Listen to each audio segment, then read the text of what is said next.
Une maladie énigmatique fait rage dans le département de Dianra, au nord de la Côte d'Ivoire, dans la région du Béret. Elle a déjà causé la mort d'au moins 9 personnes.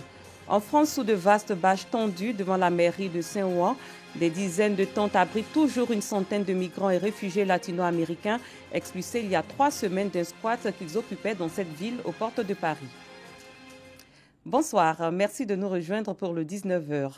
Dans la localité de Dianra, dans le centre de la Côte d'Ivoire, la stupeur gagne de plus en plus la population. À l'origine de cette frayeur, une maladie mystérieuse qui se répand dans la localité à une vitesse fulgurante. Cette pathologie mystérieuse a déjà fait au moins 9 morts. Léon Brou.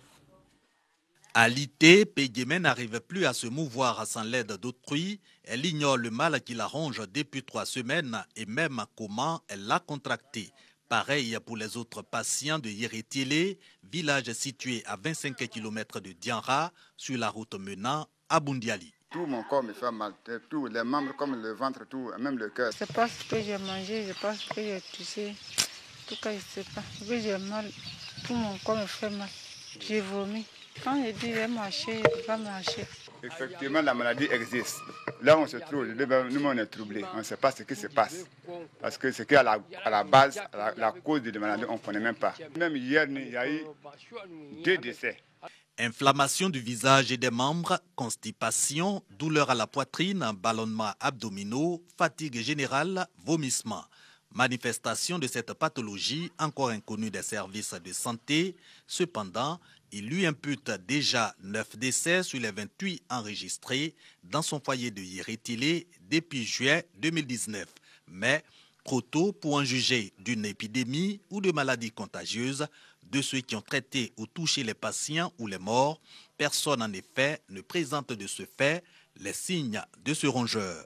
Le ministère de la Santé s'active pour l'identifier et y apporter la riposte adéquate. Monsieur le préfet, lorsqu'il a été informé de la situation, a avisé le ministère de l'Intérieur.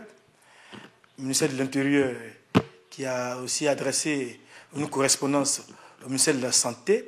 Et puis, les cadres et l'administration ont fait mains et pieds pour pouvoir avoir le ministre lui-même qui a pris des dispositions pour qu'une équipe d'experts avérés vienne sur le terrain. Ce que je voulais dire aux populations, c'est de ne pas céder à la panique.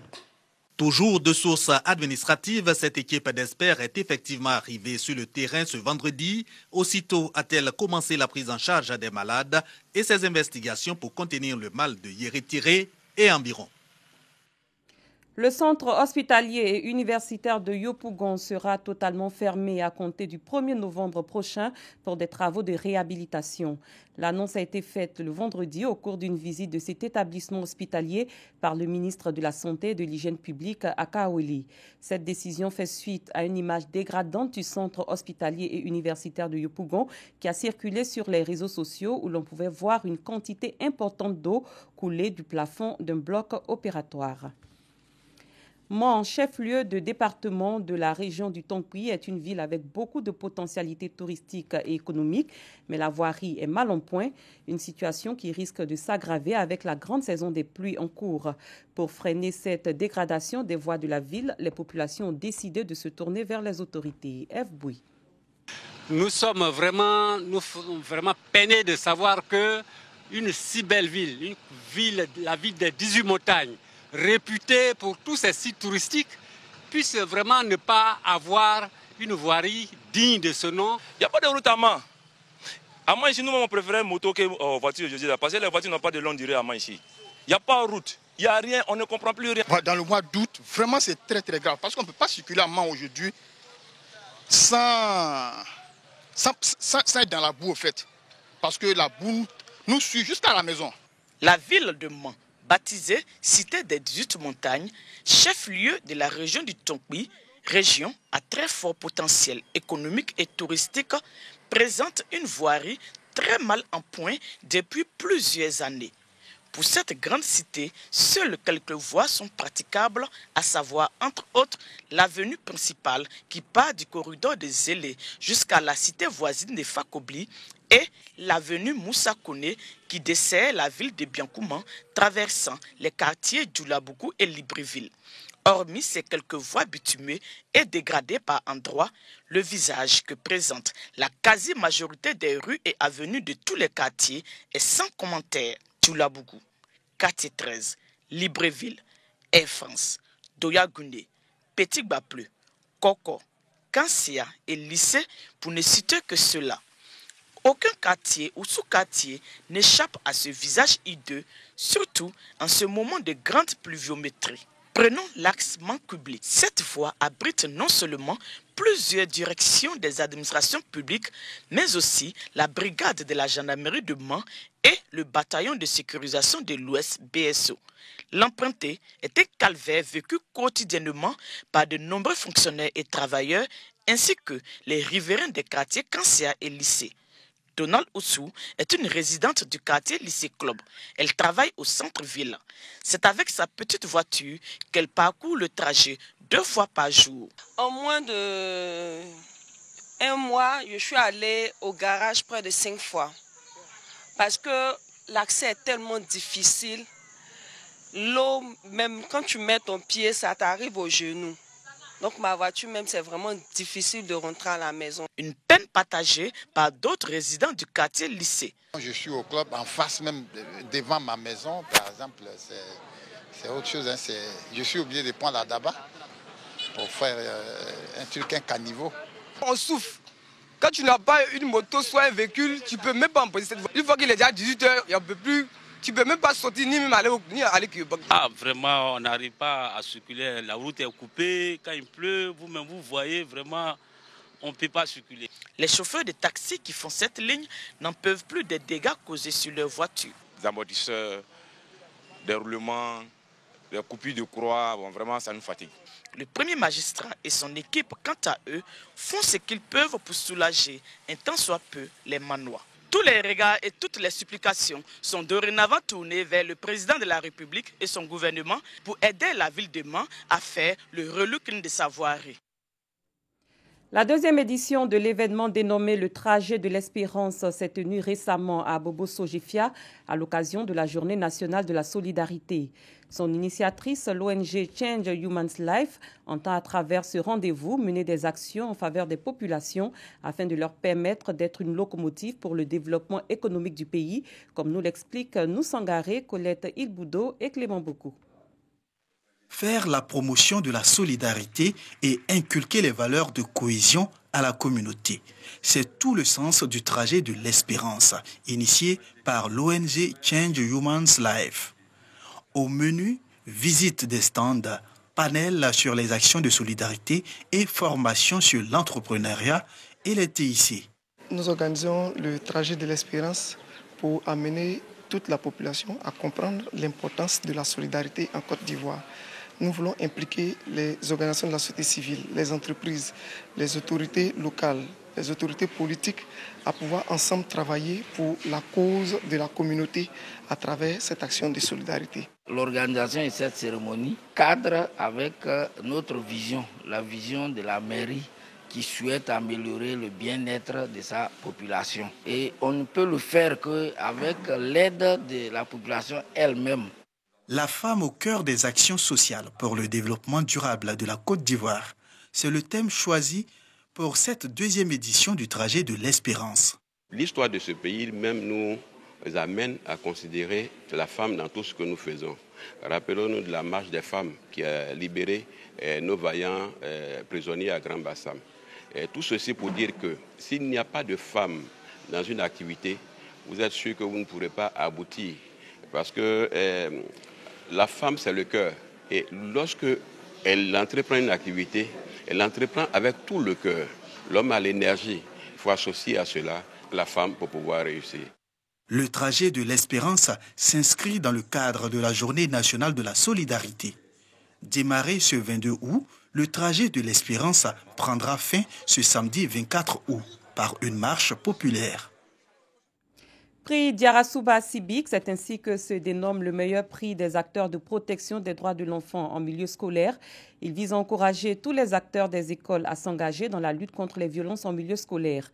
Les différents nominés ont été présentés lors d'une cérémonie organisée par l'ONG Droits d'enfants en Côte d'Ivoire. Pascaline Kwame, Pagasorokoni. Pour lutter contre les violences en milieu scolaire, l'ONG Droits d'enfants, dans son programme, a invité les acteurs des écoles à s'impliquer dans la promotion des droits de l'enfant. Une action incomprise par certains éducateurs qui refusent l'accès des écoles à l'ONG. Le prix Diarasouba Sidik, un concours socio-éducatif ouvert aux élèves âgés de 8 à 17 ans, aux professeurs et aux animateurs de clubs pour le droit de l'homme, vise à récompenser les efforts de tous ces acteurs du système éducatif. Le choix des nominés s'est fait par catégorie. Catégorie lycée et collège, catégorie élèves animateurs de clubs et de HC, catégorie professeurs enseignants et la catégorie Drenet FP.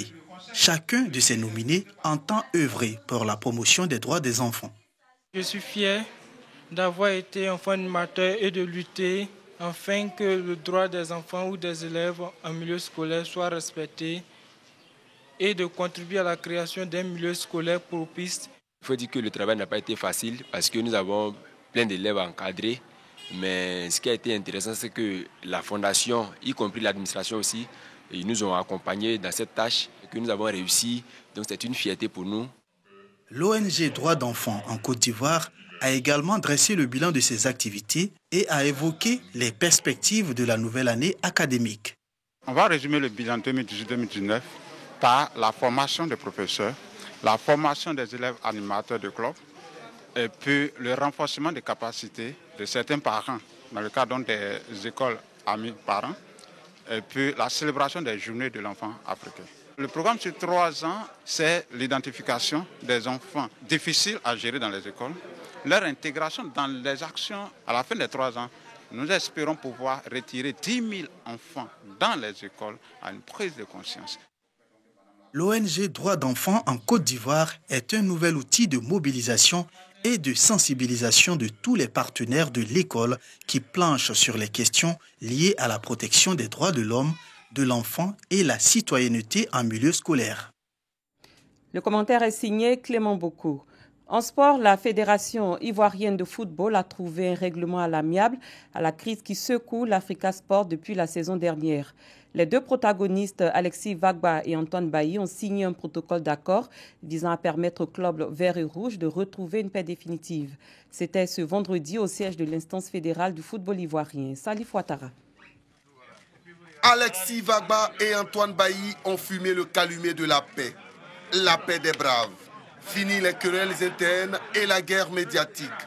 Les pourparlers qui avaient débuté entre les deux principaux acteurs de l'Africa Sport d'Abidjan ont donc pris fin au siège de la Fédération ivoirienne de football dont les responsables étaient les initiateurs. Les parties conviennent que la présidence du bureau exécutif sera assurée par M. Alexis Vagba. M. Antoine Bailly, quant à lui, assurera la présidence déléguée de la section football du club. Pour marquer la sortie d'une crise qui aura duré presque une saison et surtout pour respecter la procédure administrative, Alexis Vagba et Antoine Bailly ont paraphé un document marquant les clauses de leur entente pour la saison sportive qui s'annonce. Je voudrais profiter de ce micro pour dire à tous les membres associés de ne mettre pas la terre. Il faut faire des sacrifices. Beaucoup de choses ont été dites, mais qu'est-ce qu'on recherche? La construction du club. Tout ce qu'on souhaitait, c'est que l'Afrique aille de l'avant.